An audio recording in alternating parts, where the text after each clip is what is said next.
নতুন বাংলাদেশে কোনোভাবেই দর্শককে ছাড় দেওয়া যাবে না এবং এই সরকার যেন এই রামিসা হত্যাকাণ্ডের বিচার 7 দিনের ভিতর সমাপ্ত করে নজির স্থাপন করতে পারে, আমরা সেজন্য স্বরাষ্ট্রমন্ত্রীর কাছে আবেদন জানাচ্ছি। দ্বিতীয় শ্রেণীর একজন শিক্ষার্থী কতটুকু নৈতিক অবক্ষয় হলে এই ধরনের কাজ করতে পারে?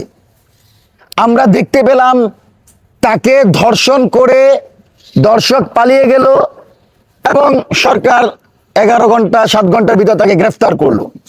আমরা মনে করি এই গ্রেফতারের মাধ্যমে সরকারের কাজ শেষ হয় নাই। পূর্ববর্তী সরকারের মতোই যদি এই সরকার দর্শকদেরকে গ্রেফতার করে কতদিন পর জামিন করে ছেড়ে দেয়, তাহলে তো এই সরকারের নতুন কোনো সফলতা নাই। আমরা মনে করি ধর্ষণের বিচার সবচেয়ে দ্রুত সময়ের ভিতর হতে হবে এবং সর্বোচ্চ শাস্তি মৃত্যুদণ্ড নিশ্চিত করতে হবে। পাশাপাশি দর্শকদেরকে রাজনৈতিক সুবিধা দেওয়ার মাধ্যমে কোনো একটা দলের হওয়ার কারণে যদি কেউ সেফ এক্সিট দিয়ে বিদেশে যাওয়ার সুযোগ করে দেয়, তাহলে আমরা মনে করব সেও ধর্ষণের পৃষ্ঠপোষক।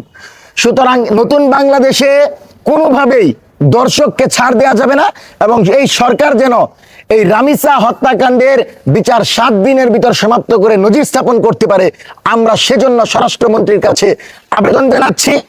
আমরা মনে করি স্বরাষ্ট্রমন্ত্রী অতি দ্রুত সময়ের ভিতর রামিসা হত্যাকাণ্ডের বিচার শেষ করবে এবং 7 দিনের ভিতর এই বিচারের অগ্রগতি আমরা দেখতে পাবো।